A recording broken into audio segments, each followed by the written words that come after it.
Pete Peterson was an insider at Area 51 that David Wilcock knew for a very long time. And Chris, I think you worked with Pete, and at some point, Pete decided to introduce you and David together. Could you tell us a little bit more about that? Sure. Well, I'd known Pete for a long time. He was introduced to me through people who were working in the Air Force. And there were actually a variety of different CIA Air Force joint programs, and he was in that mix. And Pete certainly knew a great number of people. Did you know him, Pete Moray? Well, now that you put his picture up, I'm kind of shocked because my answer may be yes. Wow. Did he live in Utah? For a while he did, yeah. In the 80s? Probably, yes. Wow. This is historic, you guys. Yeah, he did. Did he ever mention the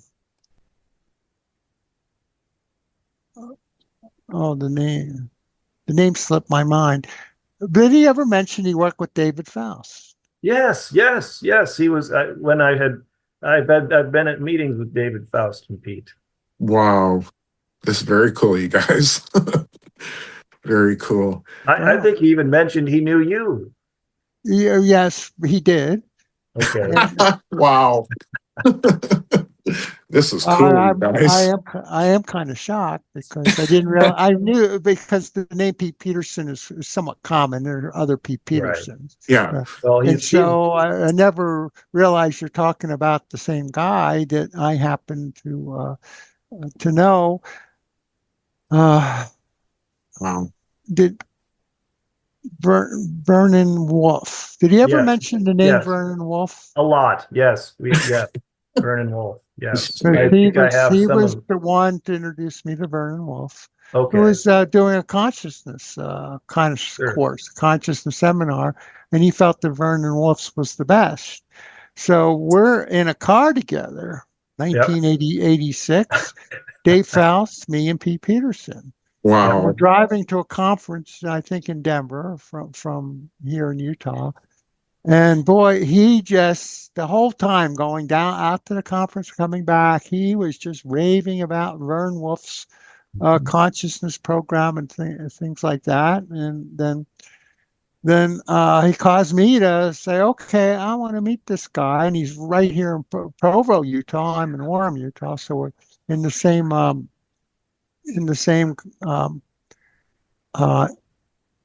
area. Wow, I'm shocked because it's the same guy because everything you're saying is mad. In any case, I introduced myself to Vernon Wolf, and I cold called him. I just went to his office and I said, because Pete briefed me on what his interest was, and he said, I said, I'm here to teach you about 0-point energy, and you in turn will teach me about consciousness. And Vern Wolf was shocked, and he said he closed his door. He says, "Stop all the other visitors," and we talked for about 3 hours. Sure. Because he said, well, do you know where I was? I said, no. But then I asked him, do you know where I was? And he said, no. So I explained that Pete Peterson, right, we played at the conference here on the country. He raved about him. And he was interested. Well, he says, I was at a conference on consciousness at the same time out in California. We all agreed, we got to understand 0-point energy because the feeling was somehow the nature of consciousness, the nature of your soul, the nature of everything is not in the body at all. It's out there in the field, an organized field, and the body's more like a radio receiver compared to what's really going on. And none of us knew much about it, right? And I'm saying, well, I could tell you about the standard literature in physics because that's all I said for my thesis. I will explore tapping to 0-point energy as an energy source, and I'll constrain my sources to what's in the standard physics journals or the standard textbooks. And there was a wealth of stuff there in the standard that opened up all sorts of possibilities and that would need to be explored experimentally. And so I had enough source material, but of course it would require an experiment to do. And the essence of the source material said one key thing, and it was straight out of the textbook on quantum electrodynamics. He said the vacuum polarization is the phrase they use in the physics literature to describe the various elementary particles' interaction with the zero-point energy. In fact, they're comprised of it, and it's obviously a complex sense. And the nature of the heavy particles, the protons, the charged nuclei, their vacuum polarization descriptions are steep lines of convergence of vacuum polarization. They're not smeared out. Electrons, especially in conductors, are smeared out and they're kind of in thermodynamic equilibrium with it as a smeared charged cloud. They basically reform to something that's in equilibrium. So if you want to activate vacuum energy in a coherent sense, you have to work with the heavy particles. And then later, after learning that much strictly out of a textbook on quantum electrodynamics, this was stressed. That I learned of T. Henry Moray a year later. I learned it from Chris Bird, who I was visiting to study the work of P. Townsend Brown because he had files on P. Townsend Brown. So I got invited to his house, and this was in '76. And he says, well, there's a kook out in Utah that can't write worth a darn because he's such a good writer, but this book's obviously for you. He throws me the book, The Sea of Energy in Which the Earth Floats by T. Henry Moray. When I saw the name, that was the big epiphany for me. I says, well, now you got my attention. And so it was some very magical back days. So that was a year after. And here's the thing that Moray stressed. The key to his tubes, his plasma tubes, I got oscillate the ions. Yeah. Moray stressed that. And I said, fine, I'll go look at the ion oscillation experiments in the standard literature, in the plasma literature, where they do the experiments with the ion acoustic mode. Why they use the word acoustic? Because it happens to be at a low frequency in a kilohertz, in the acoustical band for our hearing. That's why they use that was, but that's those low energy bands because the particle's so heavy, it oscillates slower just due to its mass. And sure enough, they're recognizing all sorts of anomalies. So, wow, this is like a full circle connection. David Faust, Roy Curtin was the lead that brought us to Eyring. So Pete talked about Roy because Roy and Pete worked together later on the Intero machine and things like that to help with healing and that type of thing. And he also taught me about fasting. Right, how to detox for fast. I love fasting every year. So he was into that too. So didn't realize it was the same Pete Peterson until you put the picture up. So now we're really coming full circle. I'm glad you put the picture on all that. Yeah. So there is still a major disconnect. Not. Back on the topic of advanced propulsion, I would say when we're in advanced stuff, it's the UFO stuff, the classified, that technology, gravitational propulsion, you don't feel the inertial stress. Right. That technology seems like reading Sala and just reading other stuff seems to be, and Stephen Greer stresses it, that we have developed this, and it's likely due to formal contact in the classified realms. That's my guess, my surmise. But it is not for the public. It is hidden away.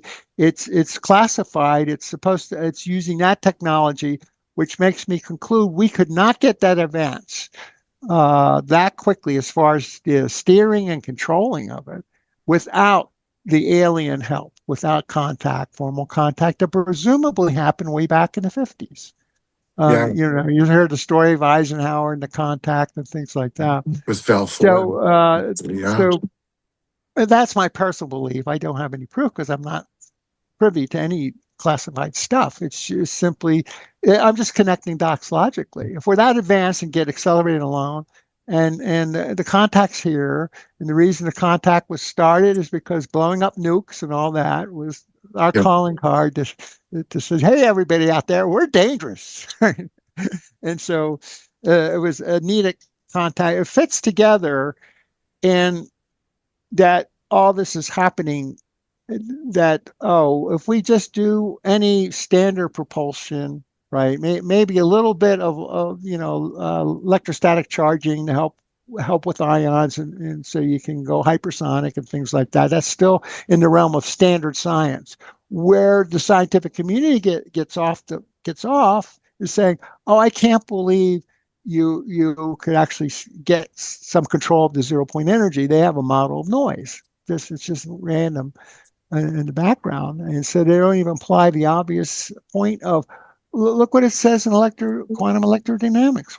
Do your experiments with the ions. Do vortices with ions. Do Yeah. that, and straight out of textbooks. And the evidence is, you see it in the literature, the plasma research literature. They see spiking anomalies, excess energy events in the ion acoustic mode experiments. I said, this is like the obvious thing to try. My gosh, I came up with this base 75, 76. And then, of course, when Moray stressed it, I said, it's a lot. I didn't really learn about the vortex ring stuff. It was make a vortex ring of ions, right? Which is the heart of the EVO, not just the electrons, but get the ions in that vortex and have it close on itself. Thus, it gets us into the plasmoids. All of Bostic's work on plasmoids. So that became apparent early on. This is about the same time frame, 75, 76. And Foster Gamble talks about having vortex ring visions and everything else. And darn if I didn't have them as well as others that I knew at the time doing the research. Had I known about Homer Simpson, I would have said to God, Lord, the Lord wants us to have donuts on the brain, right? Because everybody's having this revelation. And Foster Gamble said it the best, right? He had it personally, and he made a Strive movie based on his personal revelation of this. He says, yeah, well, welcome to the club. That was on me. And then when I would meet people that were somewhat not even that much into the research, they would have the vision too. They didn't know where to take it. Wow. And so I said, wow, that is so cool. So this is all of the 70s, right, when we're having this. In fact, that was kind of the theme.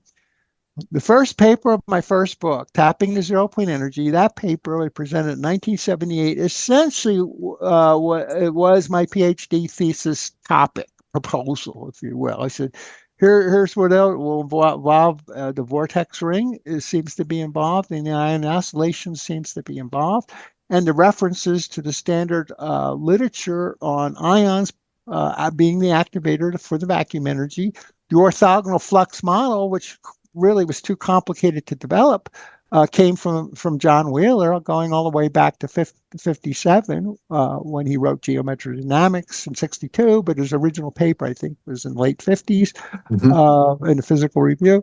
So John Wheeler kind of was the source, and he says it's so complicated, and the objections from the physics community was, oh, it's noise, it's random. I asked, well, how can you tap the vacuum energy? He says, you can't tap random stuff. But then Prigogine wins the Nobel Prize in systems engineering. Well, it had to be in chemistry. He didn't have a systems engineer, but he was a systems engineer. My PhD was in systems engineering. That's what my major was. And I said, the breakthrough happened in 1977, where they showed how self-organization can occur in nonlinear systems, and be nonlinear, far from equilibrium, and have some type of flux through it. And the flux was Wheeler's quantum foam, nonlinear. You could just do a pulse to drive it far from equilibrium, and the plasmas are very nonlinear in their behavior under these circumstances, which takes us right back to Paul Violette. He says that's the key to self-organization is these type of events. And I said, then you go from chaos, it couples into the system, to a self-organized system well, Yeah. with excess energy. And then if you start to top the energy, you're warping the space-time metric. So all the dots connected, boom, boom, boom, boom, boom, very, very, very quickly. And I really, in all the years I presented over and over again, I kind of feel like I need to apologize to the audience for being so repetitive, repeating the same boilerplate slides. I've never deviated from this fundamental hypothesis that I had and that occurred. It was a matter of just looking for the experiments and as well as the inventors who essentially do experiments and stumble on it. They start doing the Yeah. right stuff, and then you Yeah. got the suppression. Then I hear it's all been classified, and I said the basics, in my opinion, are not that hard to do, and it wouldn't surprise me if we made the discovery in the 50s. But I said the engineering. Uh, that is hard to get control of steering, right? Just the same thing. And then to hear about, oh, we have advanced craft, which are basically flying saucer type craft using this technology. And of course, Stephen Greer really emphasizes that we have it already in the classified programs. It really should be made for the benefit of mankind. And so I believe it when I hear, oh yeah, we have it, but it means if we're that advanced, that contact has already occurred. The deal has been made amongst the various governments. It has to stay classified. And I guess I'll share what I consider a primary good reason for suppression is that, and I think we heard it over and over again, is mankind ready to have infinite energy at its fingertips, right? What could go wrong, right? And so one answer is be careful what you wish for, because until you have a mature consciousness, what are you going to do with it? You'll just blow yourself up. You'll just make another weapon. It's like, what's the point of having it if you're going to just destroy yourself? So we're stuck with the conundrum that I think we've all talked about in all the other meetings. We need to have a consciousness transformation in order for the world to receive it publicly and maturely. We can't just use it for weapons and things like that, which I'm sure they have. And I also believe if it was gifted to us by the contact, then they're keeping an eye. You can't really use it. We're have like it's like guiding parents that are more mature. Says you have to grow up before you're allowed to have the toys. I think that's why the Navy released the pious patents, and that's why, like Chris was saying, it was very important that they did that. Although I don't agree with everything that's in there, it's very important. We have another surprise. I was going to ask Chris when Ken Shoulders and Pete Peterson knew each other, but I found something the other day in the Philadelphia Science History Institute. And Brendan, if you could go to that next slide, I want to show you guys this because this is really cool. It's really hard to read, but it is something that came from Pete Peterson to Ken Shoulders. The date is 1976.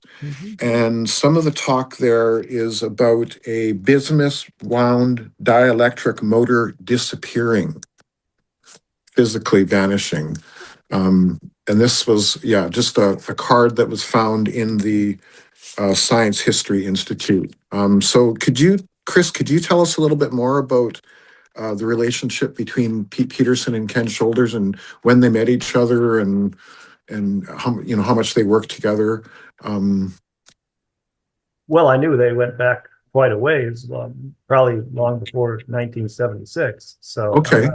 I don't recall the exact story of how they met, but I do know that he gave an extensive history of Ken, that he was well aware of who Ken was and had great admiration for him. I love the bismuth wound dielectric solenoid because bismuth wound dielectric solenoids are extremely important to the future of transportation. And we're doing a lot with bismuth. And I've been one of the big promoters of bismuth for a long time, so it's, but, Moray's description of Pete, that's Pete. That's Gary Dean, Pete Peterson. That's the exact standard story. And I had been engaged with Pete since the 90s. So I had many stories extremely similar to Moray's. I mean, I had lived in Idaho. I had actually moved to Idaho because of Pete. Actually, because of Pete, I moved to Idaho. Wow. And we set up we were in Boise, Idaho, and Garden Valley. And later I moved up to Sandpoint and was up there for a little while. And then eventually moved back to Minnesota. And now I'm currently in California, and we have our facility in Niagara Falls. But Yeah. so Pete was a very good friend, and we spoke regularly. Now, as he's a very interesting person as a scientist. We had an extensive support team focused on things that Pete suggested. He was definitely tuned in, to say the least. And the network is vast and huge, and many people may forget him and then be easily reminded of who he was. But this particular little note really does summarize a lot of the standard Pete Peterson focus. And the bismuth wound dielectric is that right there. Oh, okay. So it was not because we detonated nuclear weapons that we got the attention of other beings. I'll just say that they could care less if we have a pea shooter or a thermal nuclear device. That's totally irrelevant. What got their attention is a bismuth wound dielectric solenoid. Wow. Because when you build one of those suckers and you properly deploy it, now you're going anywhere. And so that's the key. It's not that humanity might blow itself up or we might take nuclear weapons to Mars. That's irrelevant. Totally irrelevant. What is relevant is our ability to expand throughout the cosmos. Yeah. And I'm talking cosmos. I'm talking the universe itself. Can we be 15 billion light years away from Earth and out there? Because it just disrupts the system. Yeah. The easiest analogy is what happened when Jesse Ventura became governor of Minnesota. And I happened to vote for him. I was in Minnesota at the time. I lived there. I was one of Jesse Ventura's supporters. I helped get him elected. I remember him, yeah. The official response from the media was by Dan Rather and he said this on election night when Jesse Ventura won. This is like Fidel Castro riding into Washington, D.C. on the back of a hippopotamus. Oh. It wasn't supposed to happen. And if you know the story, the moment that Jesse Ventura was elected and started actually doing the things he needed to do in office, he got a briefing. He was brought, and we had the FBI, the intelligence community, we had CIA ask him, how did this happen? This wasn't supposed to happen. Certain things are not supposed to happen. Yeah. It's that simple. It doesn't have to do with if you have a nuclear weapon. It doesn't have to do if you're at a certain level of technology. There's just certain things that are not supposed to happen. And what we've been attempting to do at Stavati, and we're very focused on, is we are working on propulsion technologies without any external help. This is all from people. This is from human beings. This is from first order principles. Yeah. This is getting a fundamental knowledge of the universe and applying it to a product. But at the same time, being in a corporate organization that isn't going to forget the fundamentals.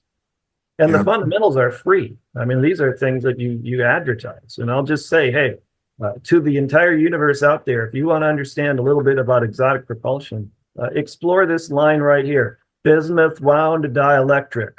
Wow. So it's pretty cool that I found this the other day, actually. Rule of thumb, invest in bismuth. Oh, by the way, once again, this slide gives me chills.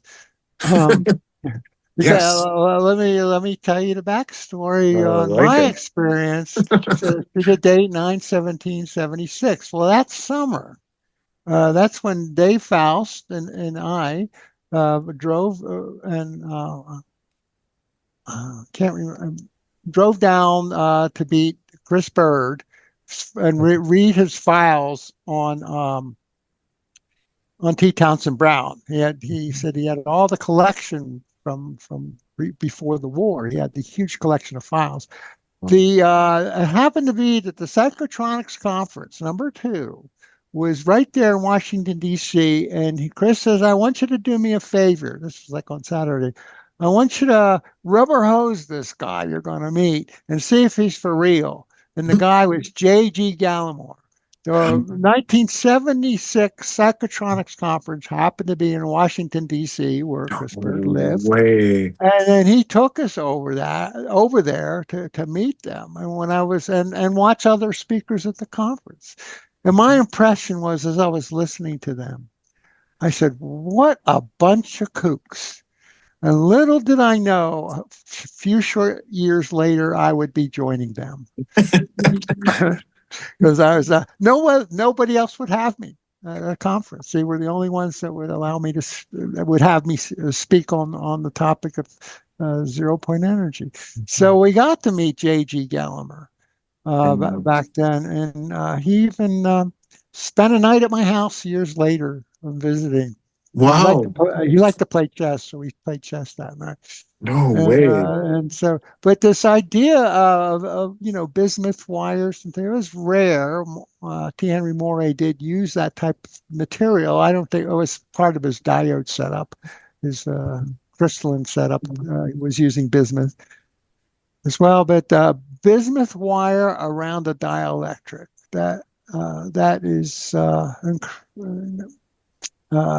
I haven't heard of exactly that, but it was kind of a magical material on the research. And there you have Eyring Research Institute, Provo, Utah. So we were all working there. Roy Curtin brought Dave Faust and me in. Chris, I was going to ask Chris, when he said some things are not supposed to happen, is that to do with us going out into space? It's not supposed to happen. Is that right? Oh, that's a huge part of it. Yeah. Oh my goodness. Yeah, unless it really gets down to a non-government, non-classified, non-system approach. I mean, you have to do it independent of NASA, independent of an Air Force contract. I mean, they'll have you sending. I mean, look at what the main focus is: space launch. And right now, it's a really cool time to be in the space launch business. I mean, I think there's 3 launches coming up this week from Vandenberg just with SpaceX, and they're cool to watch. I love seeing them. Yeah. But the challenge is we're just launching satellites, which aren't necessarily the best kind of satellites to be putting into orbit. But we're not going anywhere. I mean, we might go to the moon, but as far as or Mars, but we'll do that in a space capsule. I mean, we're not the whole idea of having a space transportation system that is on the level of what the DC-3 did for commercial aviation. I mean, we should have a commercial space transportation system, and that's what I'm focused on. And it's something that it's just so utterly suppressed, and we're given a substitute. The substitute we've been given is rockets that perform like the Delta Clipper X from back in the 1990s. Is that the Earth powers that be are doing that, or is it the extraterrestrials don't want us out in space, or the Earth powers that be? I think the Earth powers that be have just completely aligned with any other powers that be because it's better for their business. Yeah. And if you have looked at the amount of money the big issue is if you look at the salary for a congressman, a senator, or the president of the United States, their annual salary does not match the vast amount of wealth that they derive from their office. Yeah. You could never. I mean, maybe if you're president of the United States, you should be able to make a couple $1 million, maybe. And they come away with hundreds of millions of dollars. Yeah. How does that happen? Yeah, exactly. Can I ask another question on the last sentence on the little card here? Yeah. Check on nearby Whitestone Ranch for anti What's that word? Gravity, anti-gravity. We've got the That's chat GRAV period. GRAV period. We've got the Anti-gravity. chat GBT to enhance the image and try and work out, summarize what it's saying. So Yeah. I can, Well, but no, I've read every also, word. I can but read every word. also I got this from YouTube, and they had deciphered, because the guy that took this picture saw the real card and wrote his own notes down, and he talked about the White Star Ranch. I'll send it to you after. It's like about 15 minutes long, and it's really cool because it basically said that Ken Shoulders is considered the Nikola Tesla of the modern era, or of the modern era, which is really cool. But that's where I found this. But he was the guy that actually went and into the in Philadelphia at the Science History Institute. That's where this came from. Yeah. I'll send the little thing to both you guys when we're done here, for sure. In that area code 213. I think that's Pete On the Peterson's phone number. Yeah. Yes. What area code is 213? I don't know. That's There's where LA, that was LA his phone at the Peterson. time. LA. I don't know if that's. Yeah, LA. And LA is what is that? Los Angeles? Does that stand for Los Angeles? Just before Peterson. I'm not sure, but I Yeah. think so. Maybe. Yeah. Yeah. It was a pretty cool find. Moray, I'm amazed. I'm just amazed. me too. I'm in the thick of it. There's the Iring Research Institute. Yeah. For And you knew AF is Air Force. For Air Force, yeah. Yeah. I'm not sure what the first part says. It's got the guy's name, J.G. Gallimore. And then there's a 49 that's in, and then it says crystal something. Crystal or graphene. Yeah, it could be. Yeah, works for Air Force at Provost. So were you actually at that institute? Yeah, I was recruited to work there. That's why I came out of Philadelphia. Dave Faust and I are friends in Philadelphia. Roy Curtin comes back and interviews me, and what launched me was my first that presentation in 1978, tapping the 0-point energy. But it turned out that they knew of me prior to that because I was friends with Dave, and we were mutually researching this. Since we met, I think in 76, late 75, 76 timeframe. I was alone for a year, trying to make my case and talking to people at Penn, or University of Pennsylvania, where I was a graduate student. Yeah. And I would give little presentations on what I dug up, and I said, I think there's something to this 0-point energy, and it should be explored. Yes. Why didn't you tell the engineers that it exists? That was my big amazement, that I never heard of it. I'm electrical engineering. I'm friends with the professors at the Moore School of Electrical Engineering, and my master's was in systems engineering, as was my PhD in the coursework in systems engineering. Yeah. And when it come time for the proposal for my PhD thesis, I finished all the coursework. I said, that was it, tapping the 0-point energy. And they said, they rolled their eyes. Can't you do something normal and get out of here? Oh, I wow. said, no way. I'm passionate about this. And just then is when I got invited to come to Iring. And they were interested in doing the research. And they recruited Dave Faust the year before, and he was talking me into it. And Roy Curtin came out and interviewed me and got the invitation, and away I went. So we all came out together. Oliver Nicholson was the third person that came out with us.